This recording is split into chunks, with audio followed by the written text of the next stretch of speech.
अयोध्या में श्री राम की दुनिया की सबसे ऊंची प्रतिमा लगेगी। गुजरात में लगी सरदार पटेल की प्रतिमा है 183 मीटर ऊंची। रामनगरी के माजा बरहटा में लगेगी 251 मीटर ऊंची प्रतिमा। साल भर पहले जारी हुई थी जमीन अधिग्रहण की अधिसूचना, लेकिन ग्रामीणों को मनाना राज्य सरकार के लिए टेढ़ी खीर।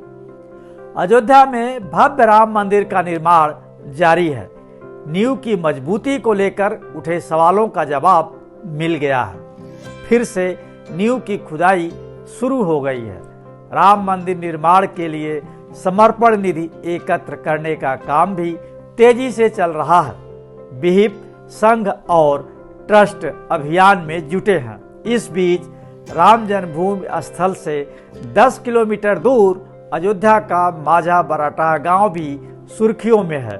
इसी जनवरी माह में पिछले साल इस गांव में प्रभु श्री राम की दुनिया की सबसे बड़ी 251 मीटर ऊंची प्रतिमा लगाने के लिए भूमि अधिग्रहण की अधिसूचना जारी हुई थी। योगी सरकार की योजना प्रतिमा स्थल को अयोध्या का दूसरा सबसे बड़ा डेस्टिनेशन बनाने की थी, लेकिन ग्रामीण इसके लिए जमीन देने को आसानी से तैयार नहीं है।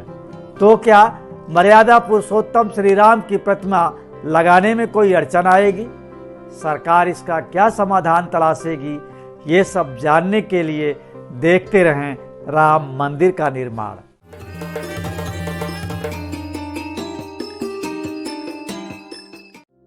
गांव में कहीं कहा सुनी तो कहीं मान मनौवल का दौर। यूपी के तमाम अन्य गांव की ही तरह माझा बरहटा है। मुख्य शहर से लगा ये गांव पिछले साल अयोध्या नगर निगम का हिस्सा बना, लेकिन शहरी सीमा में आने के बाद भी गांव में कुछ नहीं बदला। हाँ, साल भर से गांव में सरकारी अमले की दौड़ भाग जरूर बढ़ गई है।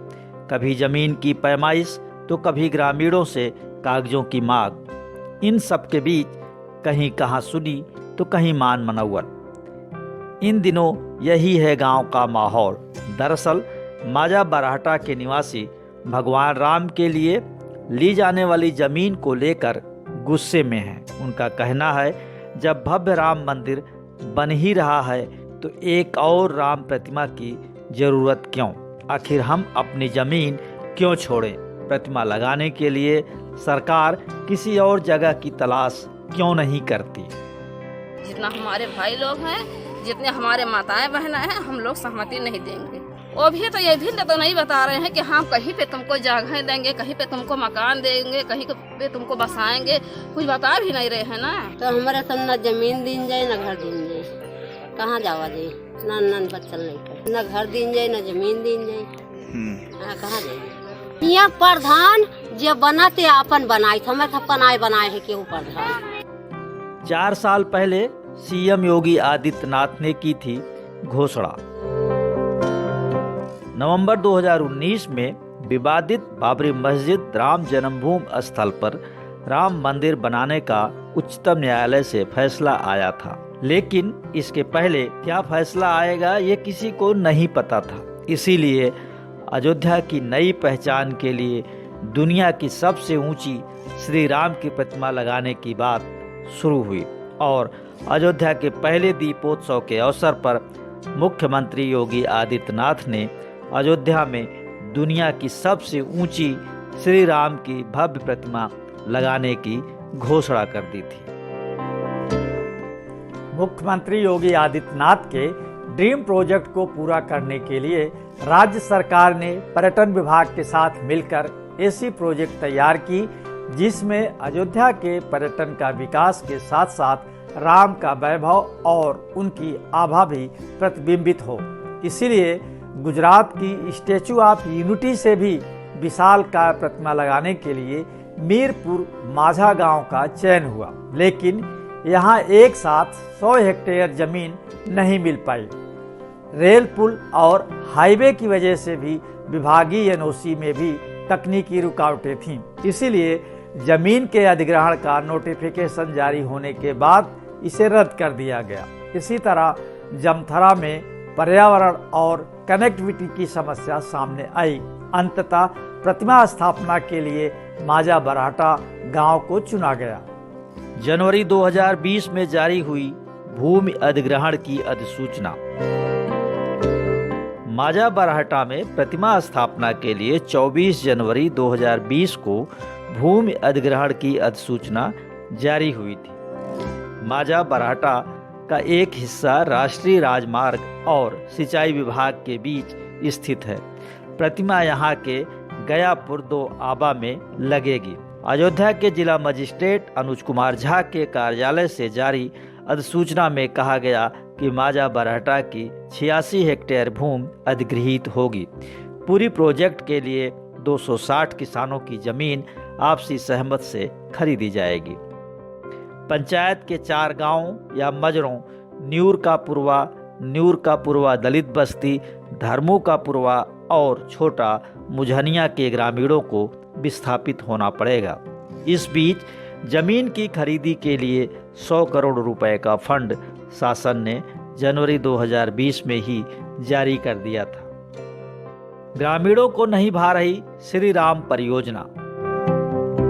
प्रतिमा स्थापना से ग्रामीण खुश नहीं हैं। ग्रामवासियों का कहना है कि तकरीबन 300 परिवार इस योजना से प्रभावित होंगे और 100 पक्के मकानों को ध्वस्त करना पड़ेगा। इसीलिए 28 जनवरी 2020 को ही ग्रामीण अधिग्रहण के खिलाफ इलाहाबाद हाई कोर्ट चले गए। उनका कहना है कि यह जमीन 1950 के भूदान आंदोलन में मिली थी। 1976 में उन्हें जमीन का पट्टा मिला। उच्च न्यायालय ने इस मामले में राज्य सरकार को 2013 के भूमि अधिग्रहण के फैसले के अनुसार उचित मुआवजे और पारदर्शिता के अधिकार, पुनर्वास और पुनर्वास अधिनियम के अनुसार कार्य करने का निर्देश दिया है। लेकिन ग्रामीण घर के बदले घर और जमीन के बदले जमीन के साथ भूमिहीनों को नौकरी की मांग कर रहे हैं। विवाद की असली वजह भी यही है।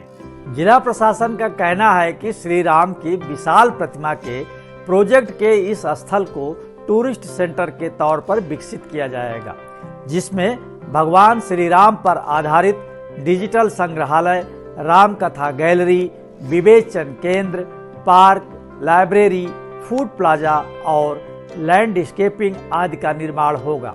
इसके लिए पहले चरण में प्रदेश सरकार ने 448 करोड़ का बजट प्रस्तावित किया है।